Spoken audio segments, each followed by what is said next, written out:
السلام علیکم ناظرین، اپنے نئے ولاگ کے ساتھ میں ہوں شاہین وید، اور آج میں آپ کو بتانے جا رہی ہوں، جیسا کہ آپ جانتے ہیں کہ پنجاب اسمبلی تحلیل ہو چکی ہے۔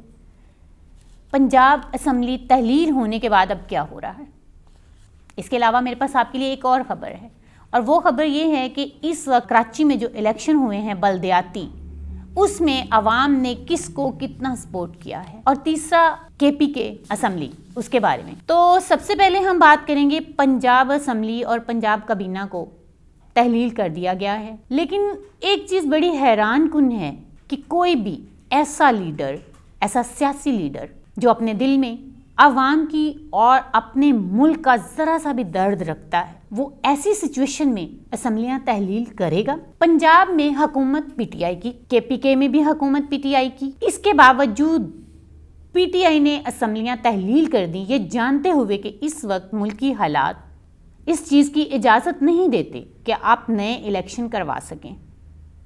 تو پھر یہ سب کیا ہے؟ اپنی ہی حکومت کو ختم کرنے کے بعد اس پر بھنگڑے ڈالنا۔ کیا اس طرح کے لیڈر ہوتے ہیں؟ کیا یہ وہ لیڈر ہیں جنہیں پاکستان کی عوام کے لیے کام کرنا ہے، جن کو ہم سلیکٹ کرتے ہیں کہ یہ ہمارے مسائل حل کریں؟ تو یہاں میں آپ کو یہ بتانا چاہوں گی کہ جی اسمبلی تحلیل کرنے کے بعد الیکشن کمیشن کی جانب سے 12 اپریل جنرل الیکشن کی ڈیٹ بھی دے دی گئی ہے۔ اب سوچنے کی بات یہ ہے کہ اس وقت ملک کن حالات سے گزر رہا ہے۔ ہمارے پاس زر مبادلہ اسٹیٹ بینک کے مطابق نہ ہونے کے برابر ہے۔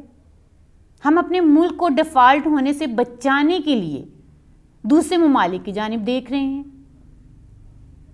اور یہاں ایک نیا تماشا شروع کر دیا گیا ہے۔ اچھی خاصی چلتی ہوئی حکومت کو، اسمبلیوں کو تحلیل کر دیا گیا ہے۔ کیا ہمارے ملک کے سارے مسائل حل ہو چکے ہیں؟ کیا ہمارے وہ بہن بھائی جو سیلاب میں اپنا سب کچھ کھو بیٹھے ہیں، ہم نے ان کی بحالی کے لیے کام کر لیا ہے؟ ہمارے ملک میں جو ہر روز آٹا نہیں مل رہا، لوگ 2 وقت کی روٹی سے تنگ ہیں، ہماری صنعتیں بند پڑی ہوئی ہیں، آخر الیکشن کروانا اتنا ضروری کیوں ہے؟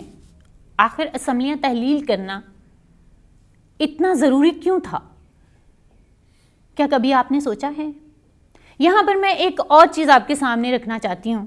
میں چاہتی ہوں کہ آپ تھوڑا اس کے اوپر دھیان دیں۔ کچھ دن پہلے جنیوا میں ایک ڈونر کانفرنس ہوئی تھی، مختلف ممالک نے مختلف ممالک کو امداد دی تھی، جہاں پہ کوئی وبا تھی یا سیلاب تھا، وہاں پر ہمارے وزیر اعظم پاکستان شہباز شریف بھی موجود تھے، اور وہاں پر پاکستان کو امداد دینے کا بھی اعلان کیا گیا تھا، جس میں امریکہ، جاپان، چائنا سمیت سب نے امداد دینے کا اعلان کیا تھا۔ اور وہ امداد اس لیے نہیں تھی کہ آپ وہ پیسہ لا کے الیکشنوں میں ڈال دیں یا آپ اپنی عیاشیوں میں اڑا دیں، وہ امداد اس لیے تھی کہ ہمارے ملک میں سیلاب آیا تھا اور ہمارے بہن بھائی بھی یارو مددگار ہیں، ان کو ہماری مدد کی ضرورت ہے۔ وہ امداد کا اعلان اس لیے ہوا تھا۔ تو کیا یہ اسمبلیاں تحلیل کر کے یہ تماشا لگانے کا مقصد اس امداد کو روکنے کی سازش نہیں ہے؟ تو یہ وہ ساری چیزیں تھیں، میں نے آپ کو بتایا 12 اپریل کو ہم الیکشن کروا پائیں گے یا نہیں کروا پائیں گے، ہمارے پاس اتنے سورسز ہیں یا نہیں ہیں، یہ تو اب وقت آنے پر پتہ چلے گا کہ کیا ہونے والا ہے۔ ابھی میں آپ کو جو خبر دینے جا رہی ہوں وہ یہ ہے کہ کراچی سندھ میں بلدیاتی الیکشن ہوئے جو بڑے ہی حیران کن رہے ہیں۔ کراچی والوں نے بلے کو توڑ دیا، اور بلے کو کیوں توڑ دیا آپ سوچیں گے؟ اس وقت 40 نشستیں لے کر تیسرے نمبر پر ہے آپ کی PTI، لیکن میں پھر بھی یہ بول رہی ہوں کہ بلہ ٹوٹ گیا، تو اس کی کیا وجہ ہے یہ بھی میں آپ کو آگے جا کے بتاؤں گی۔ فی الحال میں آپ کو یہ بتا رہی ہوں کہ جی کراچی میں جو میدان مارا ہے وہ ہے پیپلز پارٹی، لیکن یہ کوئی بڑی بات نہیں ہے، میں اس کو کوئی بڑی بات نہیں کہتی، کیونکہ پیپلز پارٹی کا وہ گھر ہے، گڑھ ہے۔ تو پیپلز پارٹی کو اگر وہاں پر میدان نہیں مارنا تھا تو پھر پیپلز پارٹی کا سیاست میں کوئی نام نہیں رہتا۔ تو پیپلز پارٹی جی 93 سیٹیں لے کر پہلے نمبر پر ہے۔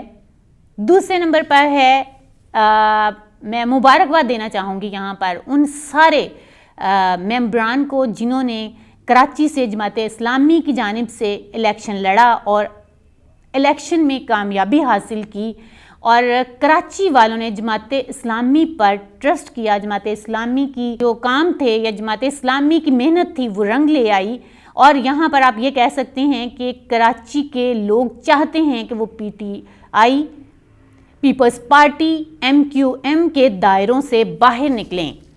تو جس جماعت کو میں کامیاب ترین جماعت کہتی ہوں، مجھے لگتا ہے کہ وہاں پہ جو کامیابی کے جھنڈے گاڑے ہیں وہ ہے جماعت اسلامی۔ اس وقت بظاہر جماعت اسلامی 86 نشستیں لے کر دوسرے نمبر پر ہے، اور جماعت اسلامی کی کامیابی یہ بات ظاہر کرتی ہے کہ لوگ ان پرانی جماعتوں سے تنگ آ چکے ہیں۔ ایم کیو ایم اور پیپلز پارٹی، ان دونوں کو کون نہیں جانتا، اور کراچی کے حالات سے بھی سب واقف ہیں، اور کراچی کی عوام اعتبار کر رہی ہے ایک تیسری جماعت پہ، اور وہ کیا ہے انہوں نے جماعت اسلامی پہ۔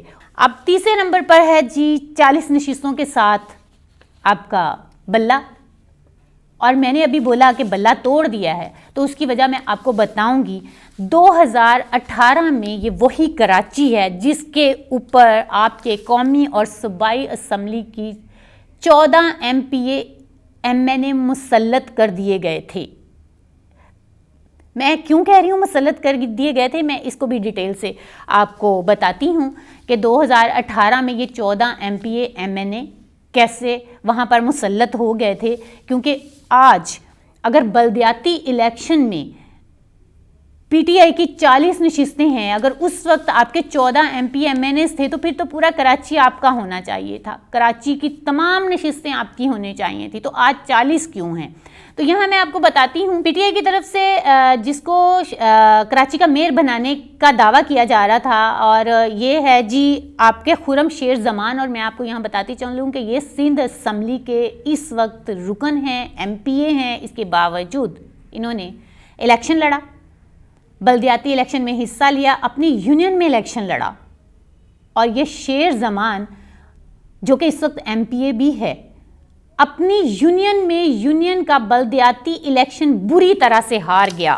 تو اس وقت ایسے لوگوں کو کراچی پر کیسے مسلط کر دیا گیا جو یونین لیول پر الیکشن جیتنے کے بھی قابل نہیں ہیں، جن کو ان کی یونین نے مسترد کر دیا، ان کو آپ نے اسمبلی، قومی اسمبلی اور صوبائی اسمبلی میں بٹھا دیا۔ تو یہ وہ چیز ہے کہ جس کو میں یہ کہہ رہی ہوں کہ بلے کو توڑ دیا ہے، وہاں کی عوام پی ٹی آئی کو پسند نہیں کرتی۔ اب یہاں بات آتی ہے کہ دیکھنا یہ ہے کہ اب میئر کراچی کون بنے گا، تو یہاں پر بات نہ تو آئے گی پی ٹی آئی کی اور نہ ہی آئے گی پیپلز پارٹی کی، کیونکہ پی ٹی آئی جو ہے وہ 40 ارکان کے ساتھ اپنا میئر قائم نہیں کر سکتی۔ البتہ پیپلز پارٹی کے پاس نمبر گیم زیادہ ہے، لیکن پھر بھی یہاں پہ رضامندی کس کی ہوگی، یہاں پہ رائے کس کی ہوگی، وہ ہے جماعت اسلامی۔ اب یہ جماعت اسلامی کو سوچنا ہے کہ وہ کس کے ساتھ اتحاد کرے گی، کون سی پارٹی کے ساتھ اتحاد کرنے کے بعد کون سی پارٹی کا آپ کے پاس میئر آئے گا، کراچی کا میئر نیا کون ہوگا۔ یہ ساری چیزیں جو ہیں یہ اب ڈیپینڈ کرتا ہے جماعت اسلامی کے اوپر، کیونکہ جماعت اسلامی اس وقت بہت سٹرونگ ہے کراچی میں، اور جماعت اسلامی کا ہی فیصلہ ہوگا کہ میئر کون آئے گا۔ اب جو تیسری بات میں آپ سے کر رہی تھی کہ پنجاب اسمبلی کو تحلیل کر دیا گیا، اور پنجاب اسمبلی کو تحلیل کرنے کے ساتھ وہ سارے پروٹوکول، وہ ساری عیاشیاں چلی گئیں، اور یہ تو اسمبلی کو تحلیل کرنے کے بعد پتہ چلا کہ یہ اتنی جو عیاشیاں تھی، اتنا پروٹوکول تھا، وہ کہاں چلا گیا۔ بھئی ظاہری سی بات ہے، آپ اپنی گورنمنٹ گرا رہے ہو، جب گورنمنٹ گئی تو ڈیفینیٹلی آپ کی سارا پروٹوکول گیا، آپ کی ساری عیاشیاں گئیں، آپ کی وہ ساری چیزیں ختم ہو گئیں جو آپ گھر بیٹھے وصول کر رہے تھے۔ تو اب کے پی کے بارے میں کہا جا رہا ہے کہ اس کو ڈیلے کر دیا جائے، کے پی کے اسمبلیوں کو فی الحال نہ توڑا جائے، جبکہ کے پی کے اسمبلی کو اگر یو ٹرن نہ لیا جائے تو اب ٹوٹ جانا چاہیے۔ تو یہ تھی وہ ساری چیزیں، آپ ضرور دیکھیں، آپ ضرور سمجھنے کی کوشش کریں کہ ہم کس طرف جا رہے ہیں، ہمارا ملک کس طرف جا رہا ہے۔ کیا یہ جو سارے لیڈران ہیں ان کو عوام کا خیال ہے، ملک کے بارے میں کوئی سوچ رہا ہے؟